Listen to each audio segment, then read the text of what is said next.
Welcome everyone to the final part of our Lunchbox series event. We have discussed teenagers going through school, middle-aged children or middle group children going through school, and now we're going to talk about the littles going back to school. And we have the wonderful Colleen Brown with us, and she will give us tips and tricks and sort of explain and lead us through how we can best prepare ourselves and our students. So I will now hand it off to her, and we have someone else joining, so we'll just let her loop in. But Great. Thank you so much, Colleen. I appreciate it. Thanks, Jess. Thanks for having me. Welcome, everyone. Good to have you all here. Hi, Tara. Welcome. Hi. Welcome. Thanks for joining us. I was just about to introduce myself. You're just in time. I'm Colleen Brown. I'm the Associate Head of Preschool and Kindergarten at the Dwight School in New York. We actually have campuses all around the world, Dubai, Shanghai, Seoul, and London as well.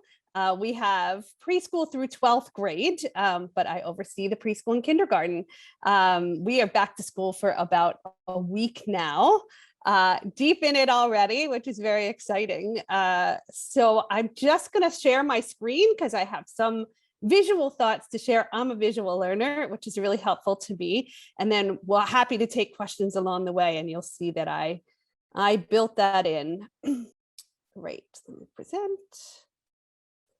Perfect. I also am a adjunct professor in Hunter College for about 10 or 11 years, working with teachers as they navigate back to school as well. I have 50 graduate school students this year. Everyone's very busy juggling all the things. So if anyone would like to put their initial thoughts, wonderings in the chat, questions, your own experiences that you want to share, we will certainly keep an eye on that. And happy to answer any questions along the way. Also, it'd be helpful if you put in the age of your children, just so I know who we're talking about, because going back to school looks very different if you're starting with a, say, 2-year-old than you are a first grader. You know, they're all the variations thereof. So feel free to share the ages of your children as well. Anyone have any thoughts you want to start with, or? No? Okay. Oh, I see one. Okay, 6 first grade and 5 pre-K, 2 and 6 months. Wow, you are busy. Very busy. Great. I love it. All within my wheelhouse. I love it. I have a 5-year-old who just started kindergarten and a single mom. Congrats to you. Amazing. All the hard work. Oh, kindergarten is the best, the best. I love it. Great. And where are you, Tara? Where are you located? Oh, I'm in Kirkland. So I'm in the Seattle area. Okay, great. Welcome. You're as far from New York City as you can get. Welcome. I'm in Manhattan right now. I'm in Boston. Boston. So we're representing the whole country. I love it. Great. Okay, so we want to think about, certainly with 4, 5, 6-year-olds, which sounds like the audience that we have here today. We really want to think about fostering independence and self-help skills. That's the key as you're starting any school year, but especially a school year in the midst of a pandemic. And perhaps children have been learning from home, as I believe many of your children have for the last 1.5 years. So there's a lot in getting used to a new physical environment and new friends, new teachers, and a new routine. So routine is the key. I think setting you and your children up for success is all about establishing routine. And that is from, when you first wake up in the morning to the bedtime ritual in the evening. The more continuity and routine you built into the day, which is exactly what we do as teachers in the classroom, the more comfortable your children are going to feel. Building routines mean a safe space for your children. So that's sort of a big takeaway of the day. So you want to think about, when does the child wake up in the morning? Have you gotten used to getting up? Sometimes if you haven't quite started school yet, or you're starting soon, you want to back that time up. So you're not trying to get them up at 7 a.m. out of the blue. So sort of building into the day and figuring out how much time realistically it takes to get out the door in the morning. So that's different for each family dynamic, but building that in. How long does breakfast routine? Is it a battle with clothes in the morning? One big tip I have is let the children help you set out their clothes the night before. Picking out clothes should not be any waste of your time ever. Like that becomes a battle. So let them pick out their clothes the night before and let them have the autonomy in that. Pick your battles, and that's not one for sure. Forever, yes. Absolutely. So from the time they wake up to how are you doing it? Are they getting dressed first? Are they having breakfast? How are they brushing their teeth? And even giving visuals of how that works will be helpful for you. Just like we do in a classroom, when they know they come into the classroom, they hang up their coat, they know when there's snack, when there's music, when there's reading time, all of that are lined up with a visual cue card for them. So you may want to do the same on your refrigerator at home. So really thinking about that time and building an extra time as you get used to it in the morning, so you don't become frazzled in getting out the door, because as that stress builds, the children read that stress in you as well. So just whatever that looks like for you. Same with the evening and after school, thinking about your bath routine, your dinner routine. Do they need to get right into the bath when they get home from school? Does that help calm them? Does that happen in the evening right before bed instead? So really it can depend on what works in your family, but building a clear routine from the beginning would be great. Hi, Cam, welcome. Yeah, so routine. And same with school, as they're getting ready and making their way to school. What does that look like in your house? Are they getting on the bus? Are you dropping them off? Are there siblings who are dropping off at school? So practicing that routine is a great idea. So they know what's coming next, and verbally explaining, oh, remember, we're going to drop so-and-so off at school, and then we're going to go to your school. So really defining that time for them just makes them feel much more comfortable. 7, 5, and 2. You have a kindergartner, I remember. We do. I love it. Great. So routine, morning and evening. Set yourself up for success. Figure out those problem times, which do happen, and try to work through those. So any visual is very helpful for the children. Empowering your child, also key as they start the school year, because they take ownership over their own education, right? The classroom and their classroom friends and the school routine are theirs. They don't share it with you, especially now where I know in my school, parents aren't allowed to physically come into the building right now because of COVID. That is their space. They take ownership of that. So we're empowering your child to take ownership and share their experience at school. That's their space. So respect that. I think giving the children a voice in the family is a big part of empowering. It's sort of like why in classrooms, early childhood classrooms specifically, we have job charts and the children take turn doing jobs, because that's empowering. They're knowing it's a part of their community. It's their environment they're taking care of. So it can be the same thing at home. What can they do to help you set the table at dinner? That's taking ownership that they are a member of this family and this physical space, and you work together to help take care of those physical things. Also giving them the opportunity to choose what they have for dinner once a week, anything to allow them to feel like they have a voice in your family, because that is what growing up is about. It's not you telling them what to do, but the giving them the opportunity to share and build their characteristics, their own personalities, and letting them come through. So any way you can empower it, could be every the third Saturday of every month, they choose what the family activity is. Or Friday night, you have movie night. Each child every month gets to have an opportunity to pick the movie. And by the way, so do you and any other adults in the family, because everyone should have an equal voice.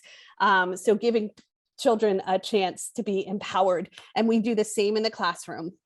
Important. That's why they share their work in front of their friends. That's very empowering. And they know that their voice and their opinions matter.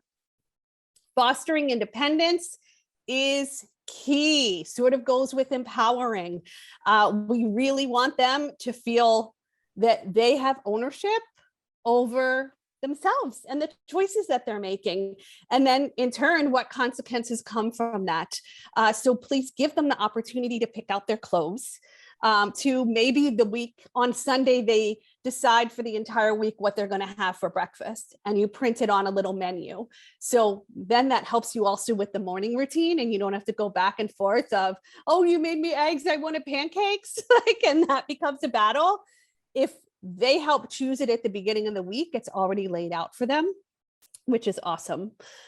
So fostering independence, sharing positive energy about school. That's hard, especially in COVID times. But as adults, parents, caregivers, they're going to read your energy. So if you are nervous about sending your child back to school, don't share that with them. Be as happy, as excited. You can have pictures of their classroom, of their school on your refrigerator, of their classroom teachers. Ask them 3 exciting things that they did during school today is a great way. So kind of finding those conversation starters, which could be a whole nother workshop, because, they all say, oh, what did you do today? Nothing. Well, not true. And every school shares what goes on throughout the day, either in a weekly email or a daily communication. It looks a little different depending where you are. But now with technology, I feel like we get that information more regularly, which is great. So you can ask them specifically, oh, I saw you had library today. Tell me about the book you read, as opposed to tell me about your day. What happened at school? Being more specific about it. So sharing that positive energy, even if you're nervous, even if you're upset that the teacher handled something in a different way than you would, still share that positive energy, that positive talk about the teachers and the school, and then handle whatever it is, you want to communicate with the school separately from your children. So just be aware of that. Building trust with your children. If you're separating them with them for the first time, or it's the first time in a year and a half or 2 years, because we've all been learning from home, always say goodbye. This is a basic separation tool that we actually use with our 2- and 3-year-old families as the children are getting used to being home and from their caregivers for the first time. But you have to build trust by saying goodbye.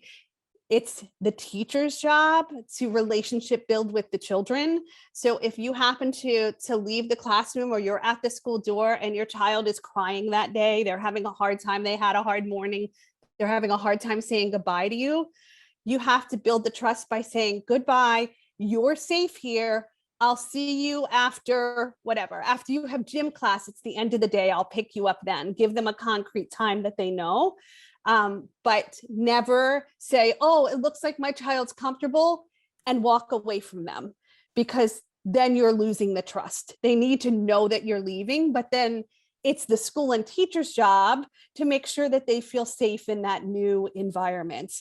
So always say goodbye, no matter what the circumstance, always say goodbye. And then you can circle back to the teachers. And if something's not working, you can say, oh gosh, this transition into school is really hard. And you can unpack that together with the teachers or administration to perhaps circle back to your morning routine. Or sometimes it's circling back to the night before and the bedtime routine, because the children, something happened and they didn't go to sleep until late, and it all snowballs. We've all seen that. It snowballs, snowballs. Or something's happening with another child in your house, all the things. So it might circle back to routine at home, but you can collaborate together with the teachers to build that trust, to say, okay, how can we set this child up for success? I know sometimes in our school, when a child is having trouble separating, we have them work with the teachers to decide what they have out on the tables or what they have available in the morning to engage with, the provocations, we call them, education speak, the provocations that are out in the morning for children to engage in. And that could be in a 2-year-old classroom or a 3rd grade classroom, whatever's available when they first come into the room to play with or work on.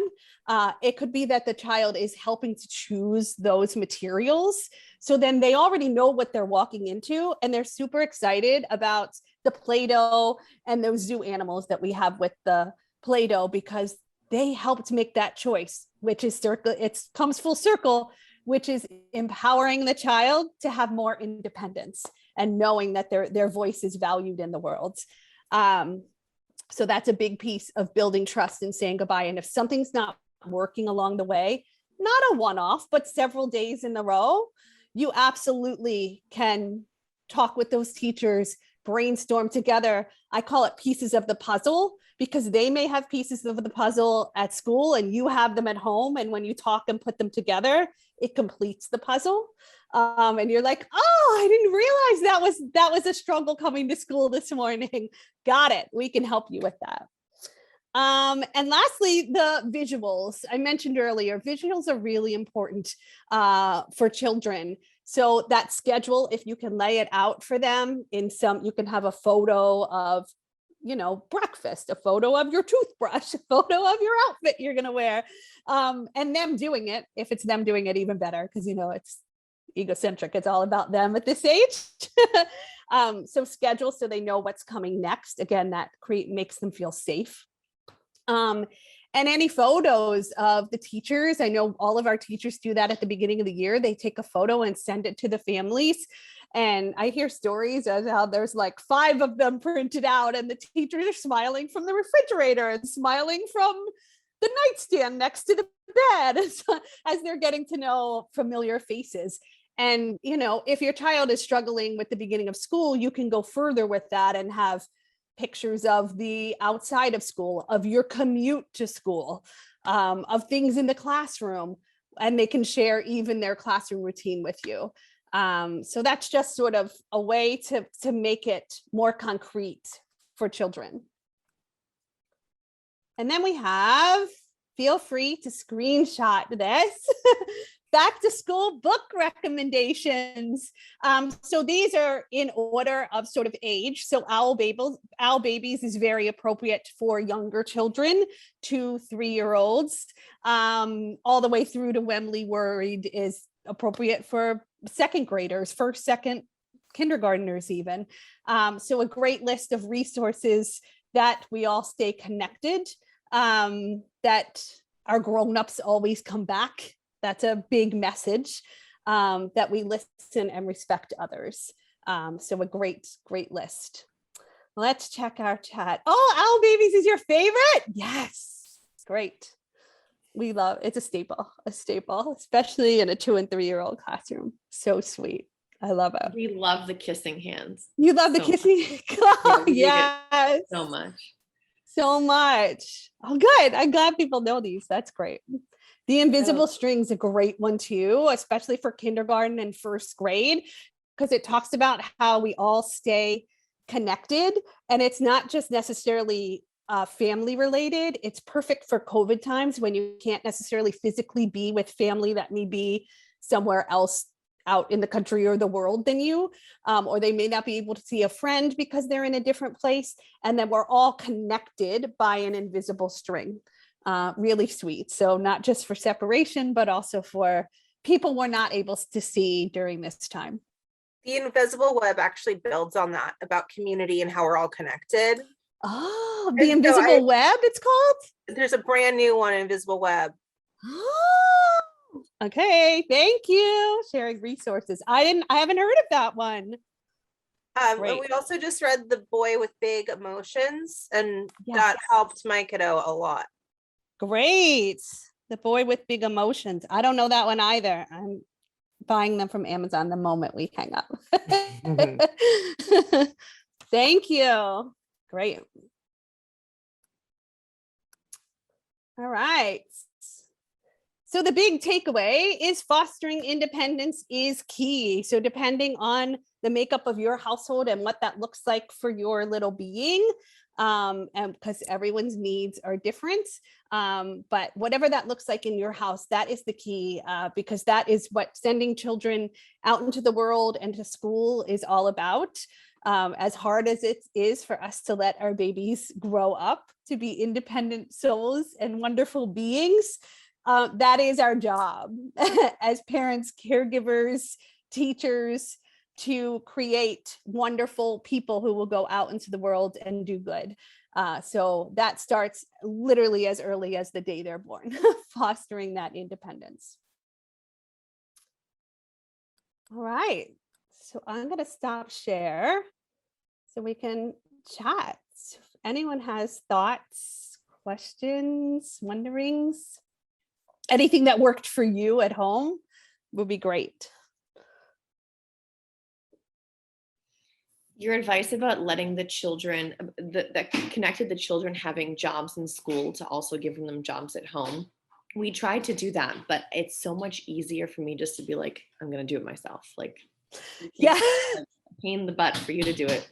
But you reminded me that I have to be better about letting them set the table in their own way. And even if it takes an additional 10 minutes to get napkins on the table, we're going to do it, because it really does give them onus. And I think that's so important. My son always talks about his job at school. So when you said that, it made me think, okay, we really need to let him feel independence and ownership over his little community in the house. Yeah. Thank you for bringing that up. Sure. It's definitely like the pick your battles moment.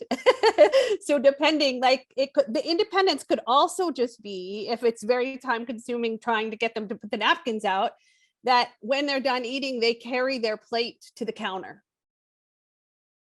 Also independence.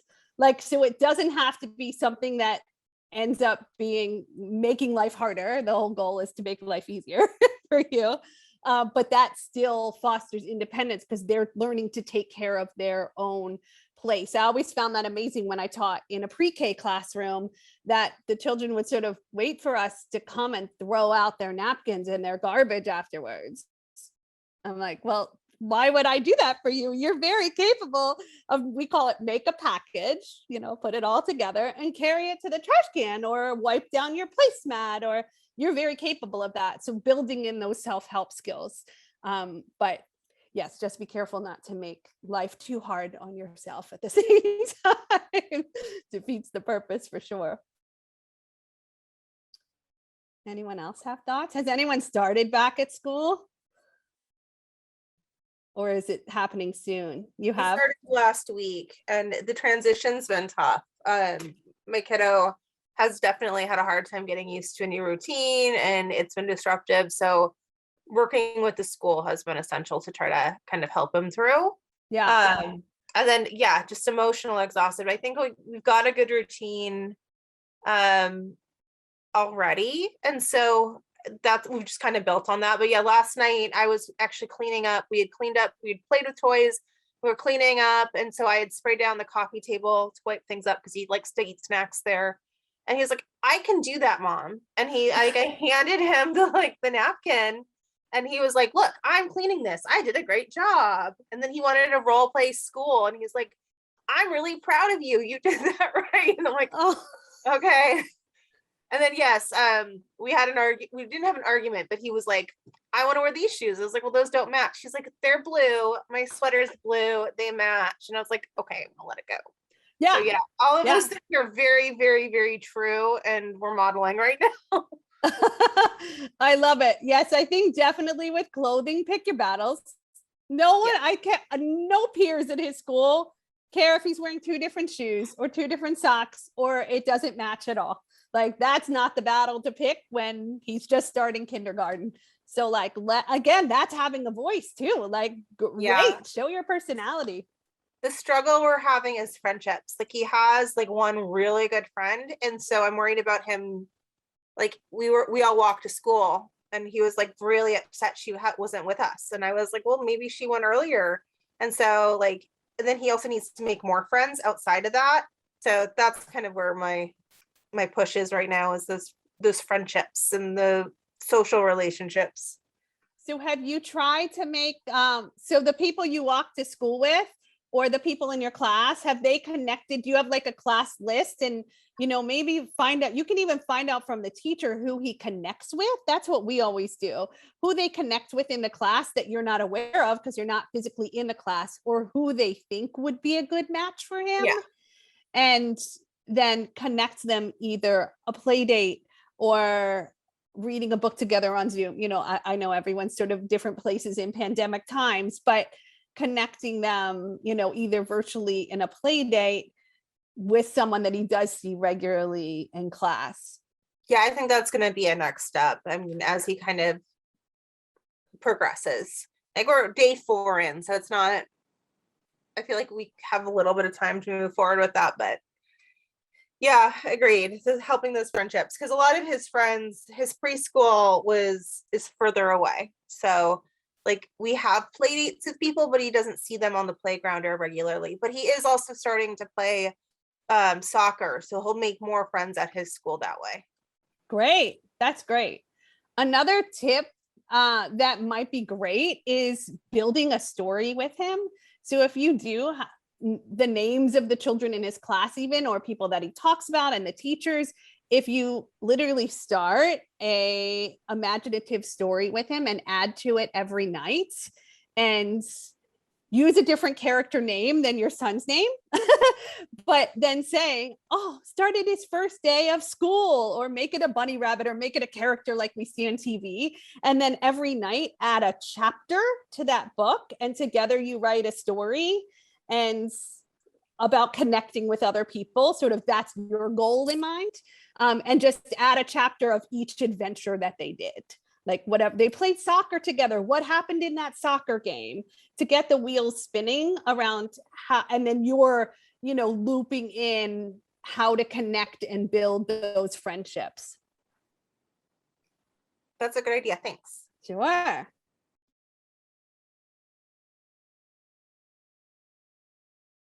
Kim, how's kindergarten? Not started yet, or started? It just started this week. We're living the dream. We have both a kindergarten and a second grader out of the house now, which is the good news. Lots of emotions, not a lot of endurance. Yes. So yeah, that's hard. we're at 7 p.m. and we need to like get to bed. Whereas usually our kids are night owls. They push the 8:30 envelope pretty much daily, but not right now. But I mean, from an adjustment standpoint, I think everything there seems to be really good. She seems to be doing really well and adjusting well and very happy and making lots of friends, relatively speaking. We're just kind of dealing with the brunt of it because that process is so exhausting that, it's just between that and extracurricular starting up too. It's like, Yeah. there's just not much bandwidth for flexibility or patience with siblings or parents or things like that the rest of the time. So, Yeah. but you know what? That's okay. That'll come. So Yeah. So far so good. Knock on wood. I think, which is Good. not surprising for our kindergartner. She was the one who we were less concerned about. Yeah. So Yeah, the building stamina piece, that's hard. I mean, there's no tips for that. That's just time. Yeah. That's just time building totally. stamina. It's hard. And just for the record, I've been going to bed between 7 and 7:30 as an administrator as well. Yeah, no, I wish I could as well too. Trust me, you get to that point of the day and it's like, whew. Yeah. So yeah, it's that'll come over time, but for now we're still ramping up. Yeah. They'll get there. They'll get there. Exactly. Great.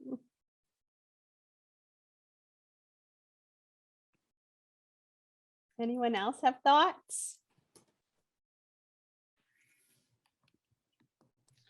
If not, I think this was fantastic. I'm so glad that we all have children in this age group. Naturally, that's how we're here, but it feels so good to I have a better understanding, and to like have some tools that I can take with me, or just some things I can tell myself to calm down and just, we'll get there. Yes, you'll get there, pick your You'll get battles, there. Pick your battles. choose That was the wisely. important one. Yes. Is this exactly. worth it or not? Yeah. Yes. Like those need to be posted all around my house. Yes, little reminders. Yes. Right, yeah. Yes. Thank you so much, Colleen. This was really great. I appreciate you being here for us. You're welcome. My pleasure. Thanks for joining. Happy back to school. Happy September.